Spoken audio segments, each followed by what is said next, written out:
big believer, particularly in times of constrained resources, that we have to do things differently.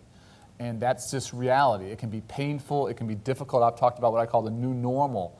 And if we keep doing business the same way, we become obsolete. We become dinosaurs. And so it does take change. What I worry so much about in education, and business is part of it, historically we all point fingers. So private industry points fingers at higher ed and vice versa. Higher ed points fingers at high schools that kids aren't ready. High schools point fingers at elementary schools, goes down. Early childhood point fingers at parents.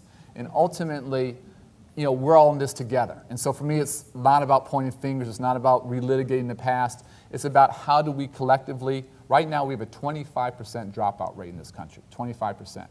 It's 1 million young people each year leaving our schools for our streets, and they are condemned to poverty and social failure. So when you hear universities going to the streets, that's music to my ears. How do we all, everybody, get that dropout rate down to zero as fast as we can? How do we make sure folks aren't just going to college, but are graduating from college?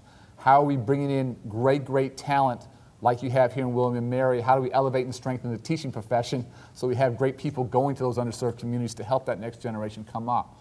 So it's very easy to point fingers and lay blame and say it's someone else's fault. Ultimately, these are our kids, these are our families, these are our communities, and we're either going to all rise together or we're all going to fall together.